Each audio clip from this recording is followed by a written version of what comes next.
नमस्कार, हस्तक्षेप में आपका स्वागत है। गाजा में इजराइल भयानक युद्ध अपराध कर रहा है और ये प्रयास कर रहा है प्रोपेगेंडा फैलाने का कि हमास मानव ढाल का उपयोग कर रहा है। हालांकि फिलोसोफर डॉक्टर अनास्तासिया मारिया लुपिस ने अभी ट्वीट किया है कि इस बात का कोई सबूत नहीं है कि हमास मानव ढाल का उपयोग करता है। इजराइल का अपने युद्ध अपराधों को सही ठहराने के लिए और झूठ बोलने और प्रचार करने का इतिहास रहा है।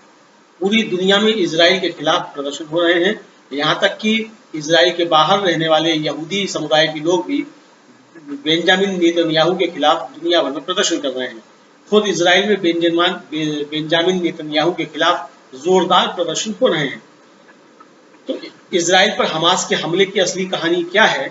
क्या हमास नेतन्याहू का पाला पोसा बच्चा है? इस पर प्रोफेसर जगदीश्वर चतुर्वेदी जो कोलकाता विश्वविद्यालय के अवकाश प्राप्त प्रोफेसर हैं, उन्होंने फेसबुक पर एक बड़ी लंबी टिप्पणी लिखी। प्रोफेसर जगदीश्वर चतुर्वेदी लिखते हैं कि हमास ने इजराइल पर 7 अक्टूबर 2023 को हमला किया। यह तारीख बहुत ही महत्वपूर्ण है।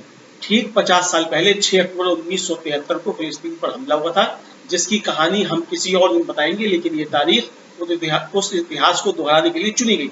हमास ने इजराइल पर हमला करने का जो फैसला लिया वह हमास का फैसला नहीं लगता, बल्कि वह सुनियोजित हमला है। इस योजना में इजराइल, अमेरिका आदि बड़ी ताकतें शामिल है। हमास उनका बनाया मोहरा है, वह एक उग्रवादी संगठन है। 7 अक्टूबर को हमास ने ऑपरेशन अल अक्सा स्टॉर्म शुरू किया और उसी दिन इजरायली पीएम नेतन्याहू सेना को युद्ध के लिए तैयार रहने का आदेश देते हैं। प्रोफेसर जगदीश्वर चतुर्वेदी आगे लिखते हैं कि यह हकीकत है, इजराइल ने युद्ध की तैयारियां जनवरी 2023 से आरंभ कर दी थी। उनके इशारे पर दूसरी ओर हमास ने तैयारियां शुरू की। मेरा अनुमान है हमास इजराइल युद्ध का ब्लूप्रिंट एक ही व्यक्ति गिरोह संगठन ने बहुत ऊंचे स्तर पर तैयार किया था।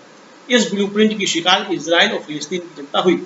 इजराइल में नेतन्याहू की सरकार सबसे भ्रष्ट सरकार है, जनता पर उसने अकल्पनीय जुल्म किए हैं। वहीं दूसरी ओर हमास उग्रवादी संगठन है और फिलिस्तीन मुक्ति संघर्ष विरोधी संगठन है, जिसे हमास के सरप्राइज हमले के रूप में पेश किया जा रहा है। वह असल में हर स्तर पर सुनियोजित सांठगांठ के तहत किया गया हमला है। इस सांठगांठ में इजराइल पूरी तरह शामिल है। यह हमला फिलिस्तीनियों के नरसंहार और गाजा पट्टी को खाली कराने के इरादे से कराया गया हमला है। यह कहना कि इजरायली एजेंसियां नहीं जानती ये हमला अचानक हुआ, यह सब बोगस बातें हैं। प्रोफेसर जगदीश्वर चतुर्वेदी आगे लिखते हैं कि 7 अक्टूबर 2023 को इजराइल पर किया गया हमास का हमला सुनियोजित था। उसकी शिकार फिलिस्तीन इजराइल की जनता हुई है। उल्लेखनीय, मोसाद कभी भी गुप्तचरी में फेल नहीं हुआ। वह दुनिया का सबसे शक्तिशाली जासूसी संगठन है, लेकिन इस बार वह फेल क्यों हुआ, वह किसके आदेश पर फेल हुआ, इन सवालों के उत्तर खोजे जाने चाहिए। 7 अक्टूबर का हमला इजरायली फिलिस्तीनी जनता के खिलाफ अब तक का सबसे संगठित हमला है। इसकी योजना हमास और इजराइल ने मिलकर बनाई। वो आगे लिखते हैं कि मीडिया ने कहा हमास का हमला इजरायली सिस्टम की सफलता है। यह बात सच नहीं है। हकीकत यह है कि इजरायली सिस्टम सफल रहा। उसने हमास के साथ मिलकर फिलिस्तीनी जनता पर हमला किया है। हमास के हमले को इजराइल समर्थित हमला कहना अधिक समाजीन होगा, क्योंकि पूरा गाजा पट्टी का इलाका हमास के नियंत्रण में है और बाहर पूरी नाकेबंदी इजराइल की है। ऐसी स्थिति में 2 से लेकर 5000 तक रॉकेट कैसे इजराइल तक दागने में वह सफल रहा? उसके पास अमेरिकी हथियार कैसे आए? प्रसिद्ध पत्रकार स्कॉट रिटर ने लिखा है, हमास ने यह हथियार यूक्रेन के जरिए प्राप्त किए। एक अन्य चीज कही जा रही है कि हमास ने झूठा झंडा लगाकर हमला किया। यह बात भी गलत है। हमास के झंडे को मोसाद या इजरायली सेना पहचानती है। हमास का झंडा इजरायली सेना नहीं पहचान पाई, यह बात गले नहीं उतरती। असल में इस हमले की आड़ में फिलिस्तीनी जनता को एक बार फिर से बड़ी राजनीतिक ताकतों के हाथों बेच दिया गया है। वो लिखते हैं कि यह तथ्य उल्लेखनीय है कि गाजा पट्टी इलाके में जमीन में सेंसर लगे हुए हैं। ये सेंसर किसी और ने नहीं, इजराइल ने लगाए हैं। इन सेंसरों के जरिए यह पता चल जाता है कि गाजा में जमीन पर क्या हो रहा है, किस तरह की हरकतें चल रही हैं। समूचे गाजा के चारों ओर कांटे लगे हैं। इन पर अत्याधुनिक सैन्य टेक्नोलॉजी से लैस सैनिक बैठे रहते हैं। चारों ओर कैमरे लगे हैं। इन सबको लांघकर हमास ने इतना बड़ा हमला कैसे किया? क्या इजरायली सहयोग के बिना यह संभव है?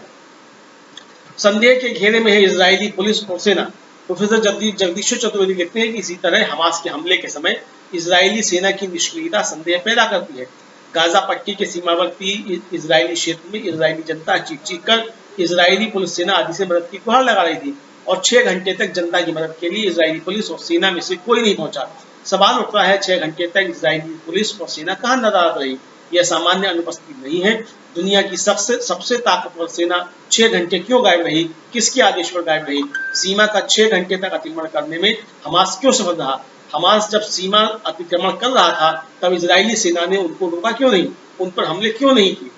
उल्लेखनीय है कि यासिर अराफात के फतह मूवमेंट के खिलाफ सन 1987 में हरकत उल मुक़ावमा अल इस्लामिया नामक संगठन यानी इस्लामिक रेजिडेंस मूवमेंट यानी हमास नामक संगठन बनाया गया। इसकी आड़ में इस्लामिक बनाम फिलिस्तीन की जंग शुरू की गई और हमास और फतह आंदोलन को कमजोर किया गया। हमास ने यासिर अराफात और फतह मूवमेंट का शुरू से ही विरोध किया। प्रोफेसर जगदीश्वर चतुर्वेदी लिखते हैं कि हमास ने आरंभ से ही फिलिस्तीन लिबरेशन मूवमेंट का विरोध किया और उस काम के लिए उसे बाहरी शक्तियों से बड़े पैमाने पर फंड मुहैया कराए गए, अस्त्र शस्त्र मुहैया कराए गए, उनकी सेना के गठन में इजराइल CIA आदि ने मदद की। यासिर अराफात फतह मूवमेंट को खत्म करने के लिए हमास को विकसित किया गया। गाजा में हमास को खत्म करने के बजाय उसे फलने फूलने में इजराइल ने मदद की, जिससे वह धर्मनिरपेक्ष राष्ट्रवादी फिलिस्तीनियों पर निरंतर हमले कर सके, उनका विरोध कर सके। वो एक प्रमाण देते हुए लिखते हैं कि anyone who wants to thwart the establishment of a Palestinian state has no support bolstering Hamas and transferring money to Hamas. He, Netanyahu, told a meeting of a Likud party's cabinet member in March 2019, "This is a part of our strategy to isolate the Palestinians in Gaza from the Palestinians in the West Bank." Haaretz 9 October 2023 emphasis added. Hamas Israel एक क्यों है। Professor जगदीश्वर चतुर्वेदी लिखते हैं कि Hamas Israel का साझा लक्ष्य है, धर्मनिरपेक्ष राष्ट्रवादी फिलिस्तीनियों का विरोध करना, उनको नेस्तनाबूद करना। इस बड़े षड्यंत्र को समझने की जरूरत है।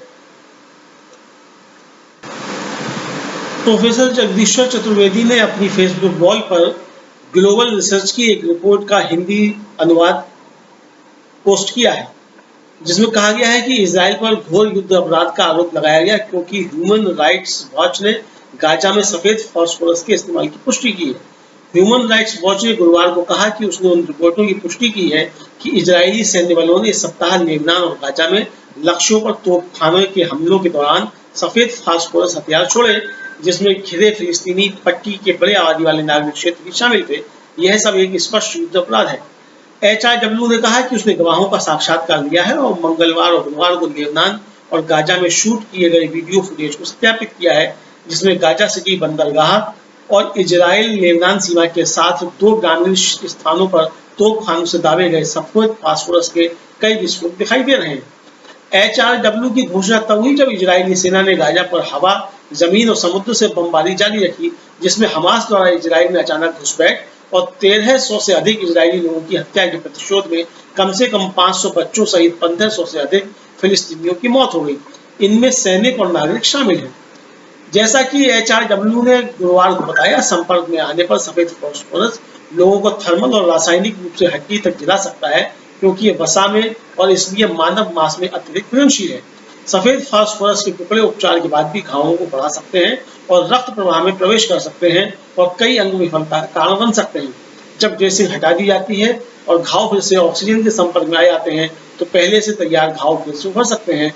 यहाँ तक कि अपेक्षाकृत मामूली जलन भी अक्सर घातक होती है। जीवित बचे लोगों के लिए व्यापक घाव मांसपेशियों के ऊतकों को कसता है और शारीरिक विकलांगता पैदा करता है।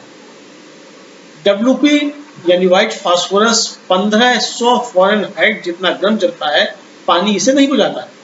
HRW मध्य पूर्व और उत्तरी अफ्रीका के निदेशक लामा फ़कीह ने एक बयान में कहा, जब भी भीड़भाड़ वाले नागरिक इलाकों में सफेद फास्फोरस का उपयोग किया जाता है तो इससे गंभीर जलन और आजीवन पीड़ा का खतरा होता है।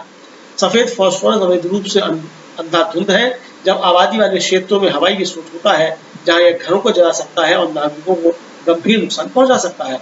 फकीह ने कहा, नागरिक क्षति से बचने के लिए इजराइल को आबादी वाले क्षेत्रों में सफेद फास्फोरस का उपयोग बंद करना चाहिए। संघर्ष में शामिल पक्षों को नागरिकों को और अधिक पीड़ा से बचाने के लिए हर संभव प्रयास करना चाहिए। HRW ने पहले गाजा पर 2008-9 के ऑपरेशन कासनीज आक्रमण के दौरान घनी आबादी वाले क्षेत्रों में WP हथियारों का उपयोग करने के लिए इजराइल पर युद्ध अपराधों का आरोप लगाया था, जिसमें एक संयुक्त राष्ट्र स्कूल भी शामिल था। HRW सहित मानवाधिकार का समूहों द्वारा इजराइल के उच्च न्यायालय में दायर 2013 की याचिका के जवाब में इजरायली रक्षा बलों ने कहा कि वह आबादी वाले क्षेत्रों में व्हाइट फास्फोरस का उपयोग नहीं करेगा, बहुत संकीर्ण अपवादों के साथ जिसका वह खुलासा नहीं करेगा। अन्य देशों की सेनाएं भी व्हाइट फास्फोरस का उपयोग करती हैं, विशेष रूप से संयुक्त राज्य अमेरिका, जिसने 2004 में फालूजा की लड़ाई के दौरान अन्य जगहों पर तथाकथित आतंक पर युद्ध के दौरान आग लगने वाले गोले दागे थे। 2016 में यमन में हौथी विद्रोहियों के खिलाफ कथित तौर पर अमेरिका द्वारा आपूर्ति की गई व्हाइट फास्फोरस हथियारों की गोलीबारी के लिए सऊदी अरब की निंदा की गई थी। व्हाइट फास्फोरस और अन्य आग लगाने वाले हथियारों का इस्तेमाल सीरियाई युद्धगृह के दौरान इस्लामिक स्टेट और अन्य आतंकवादियों से लड़ने वाली सीरियाई सरकार और रूसी सेनाओं द्वारा भी किया गया है। तुर्की पर सीरिया में कुर्द नागरिकों पर व्हाइट फास्फोरस ग्राउंड फायरिंग करने का भी आरोप लगाया गया है। तो इस तरीके से आप समझ सकते हैं कि किस तरीके से इजराइल फिलिस्तीन में लगातार बर्बर युद्ध अपराध कर रहा है और मानवता के खिलाफ अपराध कर रहा है। आशा है ये कार्यक्रम आपको पसंद आया होगा। इस वीडियो को ज़्यादा से ज़्यादा शेयर करें, लाइक करें और कमेंट करके बताएं आपकी राय क्या है। और अगर आपने हमारा यूट्यूब चैनल अभी तक सब्सक्राइब नहीं किया है तो तुरंत इसको सब्सक्राइब कर लीजिए और बेल आइकन भी दबा दीजिएगा ताकि अगली जब वीडियो अपलोड हो तो आपके पास इसका नोटिफिकेशन पहुंच सके। और अगर आपने हमारा फेसबुक पेज फॉलो नहीं किया है, फेसबुक पेज को भी फॉलो करें। धन्यवाद।